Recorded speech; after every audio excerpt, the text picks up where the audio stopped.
আল্লাহ কেন নারীকে মাটি থেকে সৃষ্টি করেননি? কেন নারীকে পুরুষের পাঁজরের হাড় থেকে তৈরি করা হয়েছে? নারীকে যেই পুরুষের পাঁজরের হাড় থেকে সৃষ্টি করা হয়েছে তার সাথেই কি তার বিয়ে হবে? আমরা কি সকলেই মাটি থেকে তৈরি, নাকি কেবল আদম আলাইহিসসালাম মাটি থেকে তৈরি? আজকের ভিডিওটি খুব তথ্যবহুল, তাই ভিডিওটি শেষ পর্যন্ত দেখুন। আশা করি অনেক অজানা বিষয় জানতে পারবেন। আল্লাহ পবিত্র কোরআনে ইরশাদ করেছেন, নিশ্চয়ই আমি মানুষকে কালো ও ঠনঠনে শুকনো মাটি দিয়ে তৈরি করেছি। একটি বর্ণনা মতে যখন আল্লাহ তাআলা হযরত আদম আলাইহিসসালামকে সৃষ্টি করার ইচ্ছে করলেন, তখন আল্লাহ আজরাইল আলাইহিসসালামকে হুকুম করলেন পৃথিবী থেকে মাটি নিয়ে আসতে। তখন আজরাইল আলাইহিসসালাম এক মুঠো মাটি নিয়ে আল্লাহর দরবারে চলে যান। তার হাতে যে মাটি উঠে এসেছিল তার 7টি রং ছিল, সাথে বিভিন্ন ধরনের মাটি ছিল। সেই এক মুষ্টি মাটিতে সব ধরনের মাটি ছিল।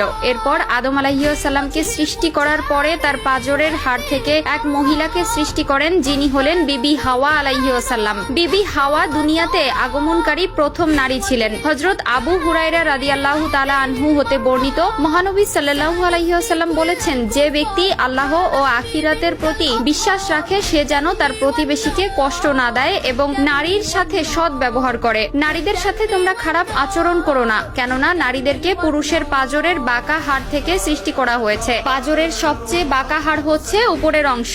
একে সোজা করার চেষ্টা করলে ভেঙে যাবে এবং যেমন আছে তেমন রেখে দিলে তা বাঁকাই থেকে যাবে। অতএব নারীদেরকে ভালো ওসিয়তের মাধ্যমে সংশোধন করো। নারীদের সাথে শিশুদের মতো ভদ্র আচরণ করা উচিত। আল্লাহ তাআলা পবিত্র কোরআনে ইরশাদ করেন, পুরুষরা নারীদের উপর কৃতিত্বশীল, অর্থাৎ পুরুষ নারীর অভিভাবক। পুরুষরা নারীর প্রতি দায়িত্বশীল হবে, এটা স্বয়ং আল্লাহ তাআলার বিধান। পুরুষরা হবে ঘরের কর্তা আর নারীরা হবে তার অধীনস্থ। মহান আল্লাহ তাআলা নারীদেরকে পুরুষের জন্য সৃষ্টি করেছেন, তাই পুরুষদের প্রতি নারীর আনুগত্য বাধ্যতামূলক। এই থেকে একটি বিষয় পরিষ্কার যে স্বামী স্ত্রীর অধিকার এক নয়, বরং নারীর চেয়ে পুরুষের অধিকার সবচেয়ে বেশি। এটা মোটেও নারীর প্রতি অবিচার বা অন্যায় নয়। এখন প্রশ্ন হলো, প্রত্যেক নারীকে পুরুষের পাঁজরের হাড্ডি থেকে তৈরি, নাকি কেবলমাত্র হাওয়া আলাইহিসসালামকে হযরত আদম আলাইহিসসালামের পাঁজরের হাড় থেকে তৈরি করা হয়েছে? অগ্রাধিকার মত হচ্ছে শুধুমাত্র প্রথম মানব আদম আলাইহিস